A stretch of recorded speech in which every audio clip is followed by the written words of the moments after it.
aí, ele sumiu ou eu tô pirando?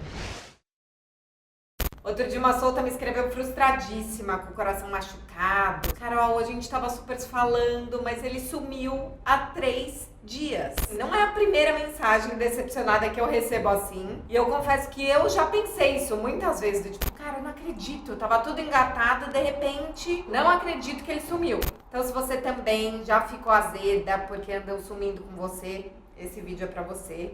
Você já se inscreva nesse canal, ativa as notificações, que a gente vai resolver essa e muitas outras questões dessas relações contemporâneas juntos. Será que ele ou ela sumiram mesmo ou a gente tá muito pirando? Antes de analisar a história da solta, queria prestar atenção na palavra, né? E na frase. Ele sumiu por 3 dias. Sumiu. Vocês acham que sumiu é a palavra mesmo pra gente usar? Porque assim, não é que foram 3 meses que o cara tá desaparecido, que o lixo tá acumulando na porta, os gatos dele pularam da janela do apartamento porque estão mortos de fome.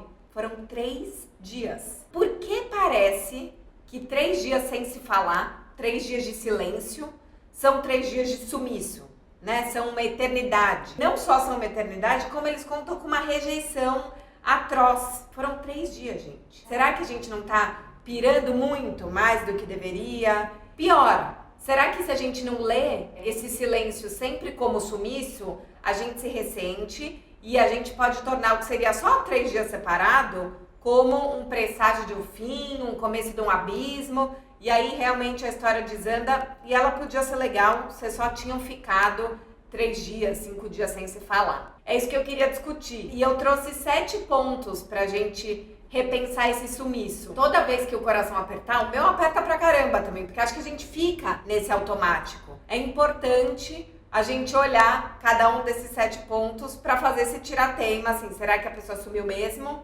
Ou será que sou eu que tô pirando? Então, antes de você se afogar na sofrência, querer fazer um bonequinho de voodoo alheio, presta atenção nesses 7 pontinhos pra gente pensar. Primeiro de todos é atenção ao papel conhecido da abandonada, né? A gente vive falando da sofrência aqui, de como a gente se conecta com ela. E quando a gente fala ele sumiu ou ela sumiu, já tem esse presságio do abandono, né? E é esse lugar tão conhecido que mais uma vez as histórias não vão pra frente. Mais uma vez o cara me decepcionou. Mais uma vez, eu tô com o coração machucado. E tem quase que um prazerzinho mórbido em confirmar essa ideia de que, mais uma vez, as histórias não foram pra frente. Porque é um lugar conhecido. Então, ao invés de não entender o que está acontecendo e ficar um tempo sem entender, a gente já quer colocar a situação numa caixinha. Só que o que a gente tem que prestar atenção é que a gente tá colocando, às vezes, numa caixinha que não é a dela. Será que é só esse o roteiro que a gente pode contar dessa história? Não é porque uma pessoa sumiu depois de 3 dias e a história nunca mais rolou, que esses 3 dias de silêncio com esse crush vão ter o mesmo final. Eu entrevistei o Marco Leite, psicanalista, e ele falou uma coisa que eu acho muito importante a gente pensar, que a gente tem o péssimo hábito de encontrar padrões pro acaso. Eu achei isso muito bom. Eu acho que é exatamente isso que a gente faz. A gente fica tentando padronizar todo o silêncio como sumiço e abandono, né? A gente fica querendo não fazer o tal papel de trouxa e já ir embora logo, e talvez a história pudesse continuar se a gente não colocasse tudo na caixa do sumiço. Por falar nisso, o segundo ponto é uma pergunta sincerona. Ele sumiu? Você sumiu? Ou nós sumimos? Porque quando a gente fala, a pessoa sumiu, acho que tem 2 coisas, né? Primeiro assim, eu mandei mensagem, ela visualizou e não respondeu, ou ela não apareceu e você também não procurou. Acho que isso é muito importante a gente se provocar, principalmente nós mulheres, porque acho que a gente ainda vive um pouco nesse papel da passivona, de ter medo de demonstrar interesse, parecer carente, esperar que o cara vá fazer o próximo convite, e daí se ele não faz, a gente fica aqui roendo a unha, com a gastrite, checando o celular. Se você não procurou e ele também não procurou, no fundo os 2 sumiram, né? Eu acho que se você me disser, não, Carol, eu escrevi, pra pessoa, eu chamei pra programas, ela visualizou, não respondeu, ela mandou só um emoji. Aí, ok, você pode dizer que a pessoa sumiu, mas se nenhum dos dois procurou mutuamente, talvez o cara também esteja pensando, ah, ela sumiu, ou ele sumiu. Aqui, de novo, volta pro primeiro ponto. Não somos as coitadas esperando ser salvas e o cara que é o sacana. A hora que você vê que nenhum dos dois fez o movimento, estamos de igual para igual e isso é empoderador e libertador. O terceiro ponto pra gente pensar é que assim, é super normal que a mudança de frequência assuste, mas ela não precisa ser um mau presságio. Então, acho que toda vez que a gente fala, putz, a pessoa sumiu, em geral a gente está comparando com a frequência que a gente se relacionava com ela, que a história rolava. Então, putz, a gente se falava todo dia de manhã há 2 semanas e de repente ele não me manda mensagem de bom dia há 3 dias. Parece que a gente tenta mensurar como a história tá rolando e se ela tá se desenvolvendo a partir desse padrão de frequência, né? Então assim, deixa eu ver, tá bom. Estamos mantendo esse pace, então a história tá indo. Tá mais acelerado, então a história vai engatar. E o sumiço significa que tá voltando para trás. Só que no fundo, gente, no amor e nas relações, não dá pra gente aplicar uma lógica de projeção financeira. Não dá pra gente querer planilhar essa frequência e achar essa lógica, onde nem sempre existe. Acho que principalmente nesse começo. Porque eu acho que essa obrigação e essa expectativa de manter a mesma frequência é aprisionante. E isso é uma das coisas que faz muita gente querer fugir de relação. Porque falar, não quero perder minha liberdade. E aí você pode pensar assim, não, tudo bem, mas, poxa, a gente estava se falando todos os dias e agora faz 3 dias que a pessoa não respondeu. Tá bom, mas você estava se falando porque estava gostoso. Não dá pra virar obrigação. E a gente tem que poder aceitar as oscilações do outro e as nossas. Como a gente vive nesse mundo de contatinhos, de relacionamento líquido, onde não tem regras, onde não tem esse tal padrão estabelecido, a gente fica tentando encontrar essas regras. Mas talvez exatamente essa nossa tentativa de achar regras ocultas nesse começo é essa roubada gigante que vai fazer a história desandar. Porque ao invés da gente ver se ela tá rolando, se ela não tá rolando, a gente está criando prisões. Então, acho que faz parte, nesses começos, a gente sustentar esses silêncios, esses sumiços, a gente dá espaço para esse não saber e para a falta de lógica. Ao invés da gente tentar analisar a história e criar padrão, vamos dar mais espaço para a fluidez das coisas, sabe? Acho que os vínculos da gente com os crushes não estão na regra de frequência que a gente se vê, mas tá na qualidade dos encontros, porque assim, de que adianta você encontrar a pessoa toda sexta, se nas últimas 3 sextas ela não sai do celular? Às vezes é melhor você demorar mais tempo pra ver, mas quando você encontra a pessoa, ela tá lá, você tá lá, rola uma troca legal. Então, menos planilha e mais fluidez. O quarto ponto é não te procurar nem sempre é sobre você. E é muito claro quando a gente é a pessoa que some, mas quando é o outro a gente esquece disso, né? Então assim, às vezes a pessoa tá num dia ruim, numa semana enrolada, e tudo bem. Eu mesma, outro dia, tava, azeda, com um monte de problema na minha vida pessoal, não queria ir num date. E aí eu declinei porque eu tava angustiada, não ia ser uma boa companhia. Não tava afim. E não era sobre ele, o cara é legal, eu quero continuar saindo com ele, mas aquele dia eu não queria. E a gente tem que poder respeitar isso no outro, né?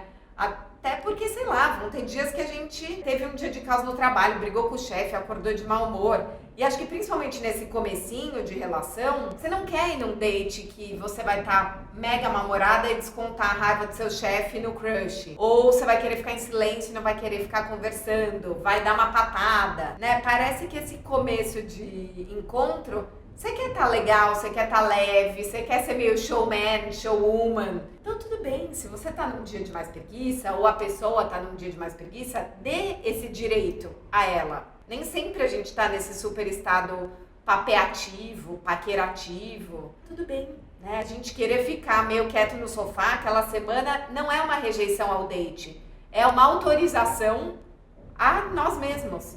E acho que quanto mais a gente autoriza as nossas próprias escolhas, o nosso próprio estado emocional, mais a gente dá essa autorização para o outro. E isso é bom não só no começo da relação, mas ao longo de toda ela, não é mesmo? O quinto ponto é uma pergunta aqui provocativa, que é: o que você tem feito com o seu tempo?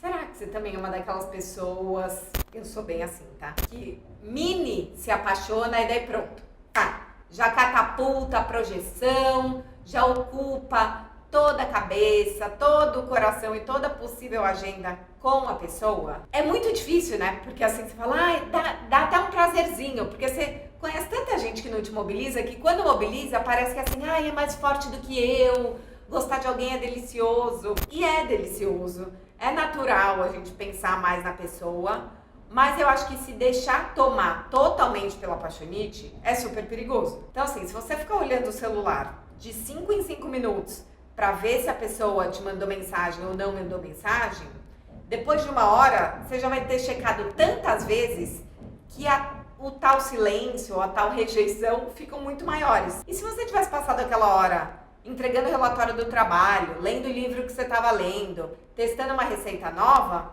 foi uma hora que você estava ocupado com outras coisas. Então eu acho que vale muito a gente se perguntar, né? O que eu estou fazendo com o meu tempo depois que eu conheço alguém? Será que quando eu conheço alguém legal, eu automaticamente não deixo tudo pra trás? Assim, então, aquele livro que eu tava super interessada fica na gaveta, ou eu leio, mas tô pensando na pessoa, eu já desisto de assistir aquela live de psicanálise que eu tinha me programado pra assistir, eu já nem quero mais falar com as minhas amigas, ou eu vou correr no parque, que eu corria sempre com o celular no modo avião, com as notificações ligadas, para ver se o cara mandar uma mensagem, ele vai apitar. Isso é uma cilada gigante, porque reforça a ideia errada de que todo o nosso tempo dedicado, no fim, o que é o autoconhecimento, a tal da corrida, a receita nova, aos hobbies e as outras relações, era um grande tapa-buraco até o tal do amor chegar. Então agora que eu me apaixonei por alguém, vou me ocupar 100% da pessoa. Solta e solto, não façam isso. Manter a nossa agenda e a nossa cabeça ocupada com as coisas da nossa vida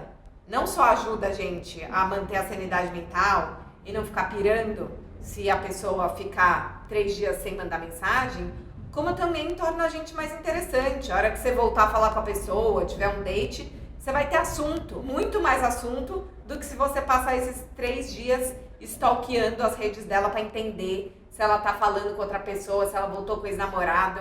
Melhor não. Como sexto ponto, vem uma frase clichê, mas bem verdadeira, que as coisas têm o peso que a gente dá. Então, se você, assim como no quinto ponto, parou sua vida porque estava apaixonada e começa a encarar esses dias sem falar como sumiço, eles automaticamente ficam mais pesados. E acho que aqui é muito importante a gente entender que a gente mistura o que é a nossa frustração com o que é mancada do outro. Então tá bom, você tá saindo com a pessoa, você gostou, você tá apaixonadinha, você tava esperando que vocês fossem se ver no fim de semana. Ok, é natural você querer ver a pessoa e você ficar frustrada porque de repente você fez depilação, fez aquela mega faxina na tua casa, comprou morango, comprou ovo orgânico pra fazer um mega café da manhã como quem não quer nada se ele viesse pra cá, mas de repente o cara não apareceu e você tá aí, né? Com a depilação cavada, com os morangos na geladeira. É frustrante? É frustrante. Mas a pessoa fez uma mancada? Não. Se vocês não combinaram e ela só não apareceu esses 3 dias, faz parte, né? Acho que a gente pode ficar frustrado, mas não precisa se sentir lesado. A gente precisa fazer essa separação. Porque acho que quando a gente se frustra, a gente tende a jogar a culpa no outro. E a gente tem que poder dar conta dessa nossa frustração, falar, cara, tô gostando, adoraria ter passado esse fim de semana com ele, que pena que não rolou. Vou comer os meus morangos, belíssima, vou aproveitar minha depilação, tá ótimo, passar um óleo de banho, dá pra ser mais leve. E acho que isso é muito importante, porque se a gente não desarma esse peso desses 3 dias de silêncio, se a pessoa voltar no quarto, no 7º, no 11º dia, pode ser que a gente já esteja com aquele engodo, sabe? Com aquele azedo, com a tal sensação de ter sido abandonada. Aí a pessoa chega e você dá uma patada, ou você já tá desconfiada. É como se a gente fosse os tais gatos que ficaram sem alimentação e tiveram que pular da janela da casa do cara. Então, para evitar todo esse azedume, come seu morango, batalha ali, trabalha a sua frustração, ocupa o seu tempo. E por último, um pensamento aqui importantíssimo e muito real, que é: as esfriadas não são irreversíveis. Então tá bom, falei pra vocês, olha, nem sempre é sobre a gente, às vezes a pessoa tá num dia ruim, mas a verdade é que às vezes é sobre a gente. E às vezes ela começou a sair com você e tá na dúvida se ela quer sair de novo. Ou ela tá falando com você no aplicativo e com uma outra pessoa e tá conhecendo as duas. E tudo bem, a gente tem que normalizar o fato de que no começo das relações todo mundo pode oscilar um pouco, pode não ter certeza, pode tá na dúvida de com qual pessoa sair, ou se quer engatar um romance ou não. A dúvida do outro não pode ser uma ofensa, porque quando é com a gente, né, a gente se permite estar na dúvida, oscilar, e faz parte. Você ficar um dia mais de bode da pessoa não significa que dali a 2 dias você não vai querer sair com ela, mas eu acho que para isso tem que ser gostoso, né? Então, ao invés de ficar pirando se a pessoa tá saindo ou tá falando com outras pessoas, eu acho que vale mais a gente se implicar. Como é que eu faço para essa relação que tá começando a acontecer ser legal? E acho que isso volta pro lugar do sair do passivona, né? Então, assim, tá bom, a pessoa não falou com você há 3 dias. Ao invés de mandar uma mensagem do tipo, você sumiu, tá diferente, as coisas esfriaram, por que não investir, né? Ao invés de se ressentir, por que não investir? Sei lá, propor um programa gostoso, mandar o trailer do tal filme que vai lançar. Você acha que a gente tem que entrar num lugar mais empoderado? Que assim, tô gostando da pessoa, deixa eu conquistar ela, deixa eu ser gostoso, deixa eu usar o meu charme, o meu humor, deixa eu propor um programinha. Pode ser leve, né? Pode ser legal. E eu acho que não custa tentar. Então assim, você tá afim da pessoa, ela deu uma esfriada, faz um movimento. Vamos sair desse lugar do traído, do abandonado, do passivão. Até porque se você fizer um movimento e a pessoa não responder ou a pessoa se esquivar, aí pronto. Você já sabe que você não tá pirando, que as coisas não rolaram, mas que pelo menos você tentou. Num lugar muito mais empoderado, muito mais leve e com muito mais troca. Se você tá pirando porque alguém sumiu há 3, 4, 5 dias, a hora que acabar esse vídeo, manda uma mensagem, manda um link de vídeo, manda esse vídeo e, por que não, tentar reativar esse romance. Depois me manda por inbox se rolou, se não rolou.